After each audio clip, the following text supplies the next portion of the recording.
Rekonstruksi pembunuhan Brigadir Yosua di rumah pribadi dan rumah dinas mantan Kadif Propam menghadirkan 5 tersangka.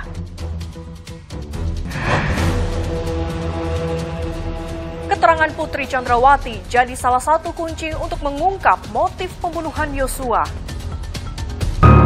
Dengan tangan terikat dan mengenakan baju tahanan, Ferdi Sambo, mantan orang nomor 1 di Divisi Propam Polri, memperagakan proses rekonstruksi pembunuhan Brigadir Yosua Huta Barat. Ini pun jadi kali pertama sang istri Putri Chandrawati muncul di hadapan publik setelah berstatus tersangka. 3 tersangka lain berada Richard Eliezer, Bribka Riki Rizal, dan Kuat Maruf turut dihadirkan dalam rekonstruksi dengan total 78 adegan yang menggambarkan kronologi di 3 tempat.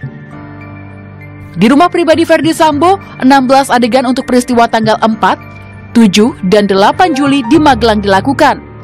Berikutnya, 35 adegan menggambarkan bagaimana pembunuhan Yosua direncanakan di rumah pribadi Ferdi Sambo di Jalan Saguling 3.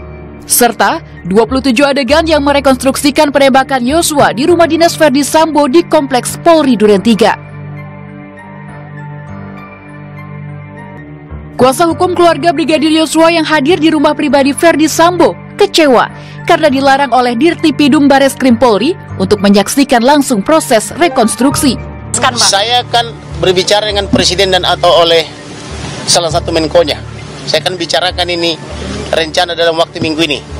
Saya tadi sudah komunikasi. Berarti harus ada ini yang segera diberhentikan dari jabatannya.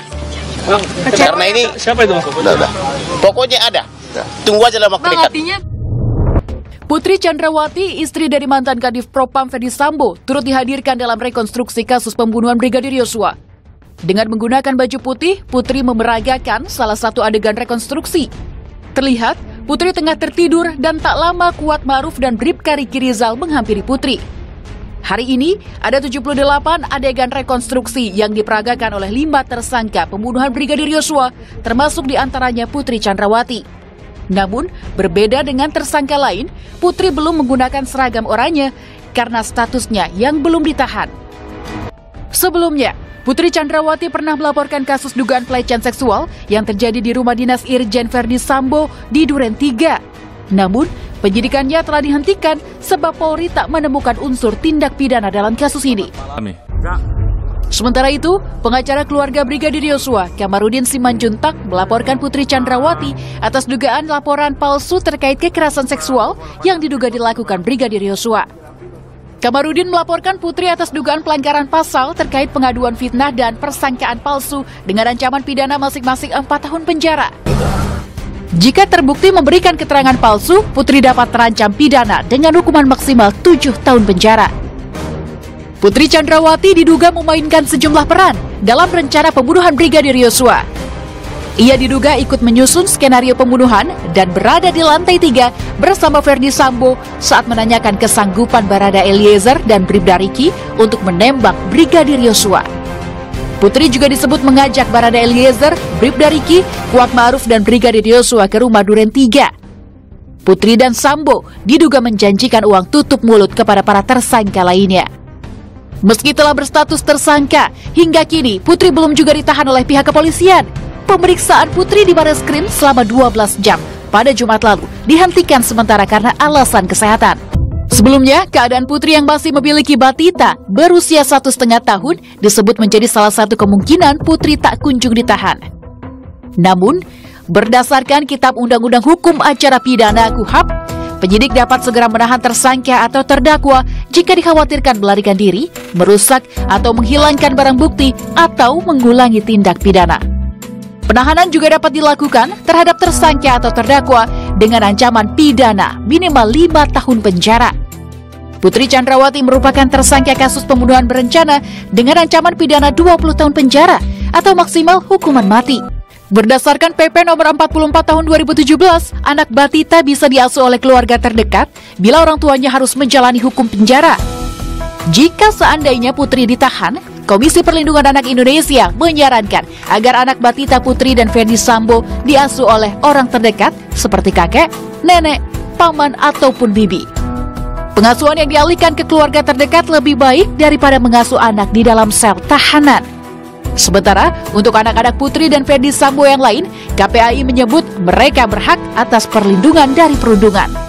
Hal ini sesuai dengan pasal 59 Undang-Undang Perlindungan Anak dan PP nomor 78 tahun 2021 tentang perlindungan khusus anak.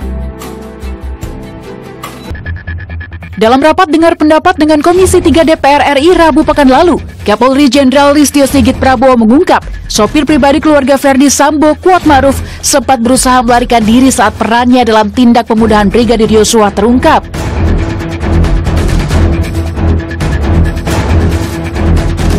Kuat diduga membantu dan menyaksikan pembunuhan terhadap Yosua. Ia bahkan diduga menghubungi Kasat Reskrim Polres Jakarta Selatan untuk datang ke TKP pasca penembakan terhadap Yosua. Dalam sidang kode etik Irjen Ferdi Sambo yang digelar di Bareskrim Polri 25 Agustus lalu, Kuat Ma'ruf pun turut dihadirkan sebagai saksi karena dinilai mengetahui pelanggaran yang dilakukan Ferdi Sambo. Lalu, siapa sebenarnya Kuat Ma'ruf? Seorang sipil yang bisa menghubungi Kasat Reskrim Polres Jakarta Selatan dan bahkan ikut terlibat orkestrasi pembunuhan. Awi tinggal di gang sempit di Kelurahan Cibulu, Bogor, Jawa Barat. Ia pun dikenal cukup aktif di lingkungan tempat tinggalnya. Warga menyebut Kuat bekerja sebagai sopir. Telah lama bekerja sebagai sopir merangkap asisten rumah tangga, Kuat rupanya cukup dipercaya oleh sang majikan Ferdi Sambo. Kuat sebagai warga sipil diduga punya kuasa lebih dibanding ajudan-ajudan Ferdi Sambo. Nama Kuat juga sempat muncul saat kekasih Yosua Vera Simanjuntak menjelaskan kepada Komnas HAM bahwa pada 7 Juli 2022 atau sehari sebelum Yosua tewas, dirinya diancam dibunuh oleh pihak yang disebut Squad. Dari hasil penelusuran, Komnas HAM mengetahui bahwa yang dimaksud Vera adalah Kuat Ma'ruf. Hal ini diungkap Komisioner Komnas HAM Khairul Anam dalam rapat dengan Komisi 3 DPR pada 22 Agustus lalu. Kuat juga ikut terlibat percakapan selama 1 jam bersama Ferdi Sambo, Putri Chandrawati, dan Brigadir Rizal saat mereka tiba di Jakarta usai kunjungan dari Magelang. Percakapan ini diduga bagian dari rencana pembunuhan Brigadir Yosua. Kuat dijerat pasal 340 KUHP tentang pembunuhan berencana subsidiar pasal 338 KUHP tentang pembunuhan Jungto pasal 55, Jungto 56 KUHP dengan ancaman pidana maksimal hukuman mati, penjara seumur hidup, atau penjara selama-lamanya 20 tahun.